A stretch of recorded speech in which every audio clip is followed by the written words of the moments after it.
साथियों, कैसे हैं आप सभी। मैं विवेक एक बार फिर से आप सभी साथियों का आपके अपने परिवार एग्जामपुर में हार्दिक स्वागत करता हूं। हम हैं एग्जामपुर कलम से क्रांति।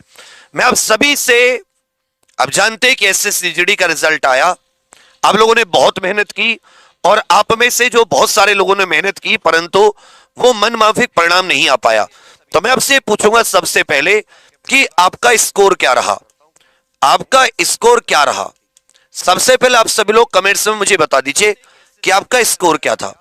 अब जानते हैं कि कुछ राज्य जिनकी कट ऑफ बहुत कम जाती है, कुछ राज्य ऐसे जिनकी कट ऑफ क्या होती है, कम होती है, जिनकी कट ऑफ कम है। और भाई कुछ ऐसे राज्य हैं जिनकी कट ऑफ बहुत ज्यादा है, कुछ ऐसे राज्य भी हैं जिनकी कट ऑफ बहुत ज्यादा है। जबकि वैकेंसी भी अच्छी खासी थी और बहुत अच्छा स्कोर करने के बाद भी इवन मतलब 80% 70% भी कई चीजों में स्कोर करने के बावजूद भी रिजल्ट नहीं बना। तो जाहिर सी बात है, निराश होना कोई आप मशीन नहीं हो, इंसान ही हो। निराशा आना कोई ऐसा स्वाभाविक है, वो कोई ऐसा मतलब गैर प्राकृतिक नहीं है। निराशा होनी भी चाहिए क्योंकि आपने उतनी मेहनत की, मन माफिक परिणाम नहीं आया।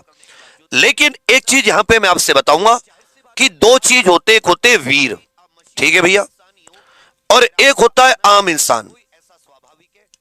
देखो निराशा दोनों को होती है। निराश ये भी होगा जो आम इंसान है, जो वीर पुरुष है वो भी साथी निराश होगा। लेकिन दोनों में एक अंतर है। कोई बताएगा तुम में से क्या अंतर है? निराश ये भी रहेगा, दोनों निराश रहेंगे। तो आप कहोगे सर एक अंतर है कि ये निराशा की वजह से रुकेगा नहीं, ये वीर है, ये फिर से अपने आप को संभालेगा, फिर से ये अपनी, इसके पास अब क्या क्या बचा है, क्या समय है, इसके पास क्या क्या चीजें हैं, ये फिर से अपना प्रयास करेगा। आम इंसान क्या है, निराशा में यही डूब कर रह जाएगा और जो कुछ उसके पास है उसे भी हटा देगा। तो मैं आपको वो मौके बताना चाहता हूं जो अब आपके पास हो सकते हैं, लेकिन वो उसी के पास होंगे जो ये सोच लेगा कि भाई मुझे इस बार कुछ ना कुछ करके। एक होता है कि जो हार गया, जिसके मार्क्स कम आए, उसे लगेगा कि अब उसके पास कुछ नहीं है। एक वो है जो इसको जिद बना लेगा, जो एक वो व्यक्ति है कि जो इस बार नंबर न आने को अपनी प्रतिष्ठा का सवाल बना लेगा। ये बना लेगा कि इस बार चाहे कितनी ही मेहनत करनी पड़े, आप लोग चाहे कितना भी डूब के कुछ भी हो जाए, मुझे इस बार सिलेक्शन लेना है। जिस व्यक्ति को ये प्रतिष्ठा का सवाल है, तुम में से है किसी के लिए, लेकिन एक चीज याद रखिएगा कि मेहनत अब भी लगेगी और मेहनत अब बहुत ज्यादा लगेगी, बहुत ज्यादा मेहनत। और ऐसा नहीं कि अगर तुम मेहनत करोगे तो तुम्हें मिलेगा नहीं। तो समझ लेते हैं कि तुम्हें क्या क्या पॉसिबिलिटी है। देखो भाई, एक तुम्हारे पास पॉसिबिलिटी है यूपी पुलिस कांस्टेबल, इसका री एग्जाम होना है। 90 कौन कौन ऐसा है जिसने जीडी भी भरा था और यूपी पुलिस कांस्टेबल भी। तो मेरे विचार में 90% ऐसे बच्चे हैं जो एसएससी जीडी और यूपी पुलिस कांस्टेबल में कॉमन है। अब जिनका जीडी में हुआ, ये लोग दौड़ भाग में व्यस्त हो जाएंगे भाई। ये सारे के सारे दौड़ भाग में व्यस्त हो जाएंगे। आप क्या करो, आप लोग पढ़ाई, इनकी पढ़ाई कम होगी, आप लोग अपनी पढ़ाई को ज्यादा कर दो, पहला मौका। दूसरा मौका, एसएससी जीडी जो अगली भर्ती है जिसका नाम एसएससी जीडी 2025 है, ये 27 अगस्त को इसके फॉर्म आ रहे हैं। 27 अगस्त को फॉर्म, मतलब आज से लगभग आप ऐसा कह सकते हो 1.5 महीने बाद, 45 दिन का आपके पास समय है। अभी फॉर्म आने में 45 दिन ये हो गए और जनवरी में इसका पेपर है। सितंबर, अक्टूबर, नवंबर, दिसंबर, 4 महीने आपको और मिले।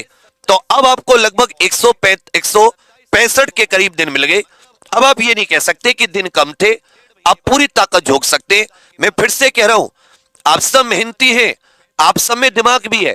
बस अगर आपको एक सटीक कंटेंट मिल जाए, सटीक कंटेंट मिल जाए और कोई एक अच्छा आपको जुनून, एक होता है ना आपके अंदर एक जिद सी आ जाए, तो आप आराम से बढ़िया स्कोर कर सकते हो।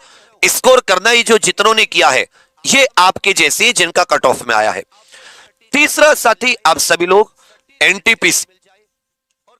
एनटीपीसी और एक साथी वैकेंसी आती है ग्रुप डी की। एक किसकी आती है? ग्रुप डी की। आने वाली एक पीएससी की और जेल वार्डर की वैकेंसी भी उत्तर प्रदेश पुलिस में, जेल वार्डर की वैकेंसी भी हुई यूपी पुलिस में। तो ये आपके पास कुछ अभी मौके हैं जो मतलब जिनमें अभी आप काम कर सकते हैं। तो मौकों की कमी नहीं है, लेकिन ये नहीं कि हर बार आप केवल मौके ढूंढें, आपको कोई अंतिम प्रयास भी करना होगा। ये बात आपकी समझ में आ रही है? देखो, अगर तुम वीर हो तो तुम रोगे, लेकिन रोने के बाद में चुप होकर, रोने के बाद में चुप होकर आप अपनी अगली योजना बनाओगे, जीतने की योजना, कि भाई मुझे अब कैसे जीतना है, क्योंकि आप वीर हो। और यदि आप आम इंसान हो तो आप रोगे 10 बार कि भाई मेरे साथ ऐसा हो गया, मेरे तो इतनी कट ऑफ चली गई, मेरा तो नहीं हुआ।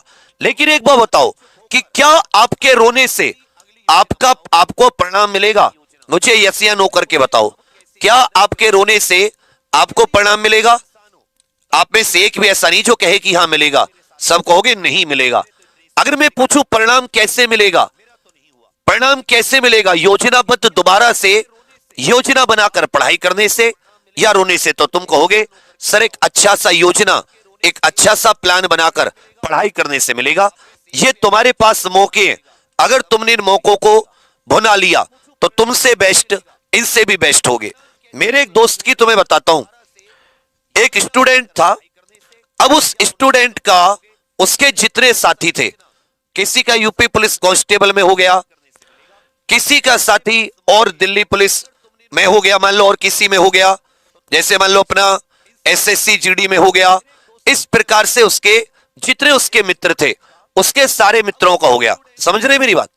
अब उसकी एज भी बढ़ती जा रही, एज भी बढ़ती जा रही, और उसका हुआ नहीं। उस पे अवसाद, डिप्रेशन भी बढ़ता जा रहा है, क्योंकि अब समझो वहां उसके सारे दोस्तों का होता जा रहा जो उससे कम होशियार थे, और यहां इसकी एज निकल रही है, इसका नहीं हुआ। अब वो क्या करता? उसके पास दो ऑप्शन थे, वो कोई प्राइवेट नौकरी या जो भी अपना जीवन यापन करने के लिए था वो कर सकता था, या फिर वो रो सकता था। उसने क्या किया होगा सोचो।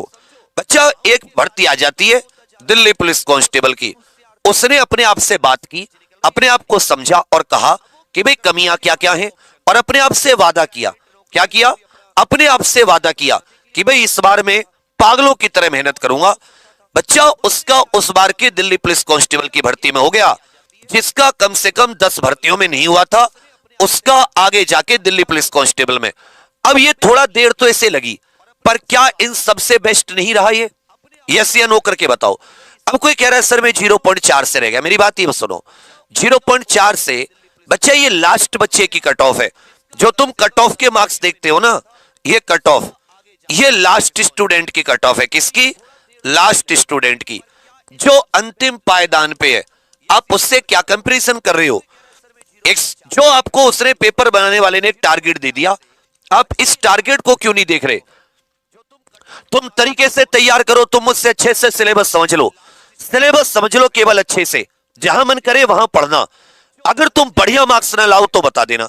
आधों को तुम्हें सिलेबस ही नहीं पता होता कि भाई हमें पढ़ना क्या क्या है। समझ रहे ये चीज? इसीलिए आपके पास दोनों ऑप्शन है, या तो आप रोते रहो या फिर दोबारा से कुछ करने की ठान लो। समझ रहे मेरी बात? तो क्या करोगे तुम? अब लोग कुछ करने का प्लान बनाओगे या रोगे? एक बार में कमेंट्स करके बता दो। नहीं, बिल्कुल भी परेशान नहीं होना, ठीक है? लगते ऐसा कौन व्यक्ति है जो पहली बार में सफलता प्राप्त कर लिया हो? गिरते हैं, बहुत सारी ठोकरें मिलेंगी। इवन नौकरी लगने के बाद में भी जीवन बहुत सारी ठोकरें देता है, लेकिन वीर वही है जो दोबारा से उठे, दोबारा से फिर से अपने आप को तैयार करे, और इस बार वो हर एक वीकनेस, हर एक अपनी कमी को दूर करके आए। ऐसे नहीं कि जैसे पहले था। तो अब सभी लोग से मैं कहूंगा एग्जाम्पल के साथ बनी रहिएगा। अगर आप कहते हो कि हाँ भैया हम एक बार अच्छे से सिलेबस समझा दो कि एक्चुअल में सिलेबस क्या है, तो मैं बेशक आधा घंटा लेके आपको अच्छे से सिलेबस समझा दूंगा। सिलेबस समझते आपको समझ में आ जाएगा कि ये टॉपिक तो मैं करके ही नहीं गया था और यहीं से मेरी गलती हुई है। समझ रहे मेरी बात? क्योंकि प्रीवियस ईयर क्वेश्चन तो हजारों हैं, लेकिन केवल क्वेश्चन करने से नहीं होगा। और टारगेट 160 का था, 160 का। जब तक इतने मार्क्स नहीं आए तब तक आप अपने आप को कैसे सेफ, मतलब टारगेट तो उसने, चुनौती तो 160 की दी थी ना कि भाई तुम इसे पार करो, इसे क्लियर करो।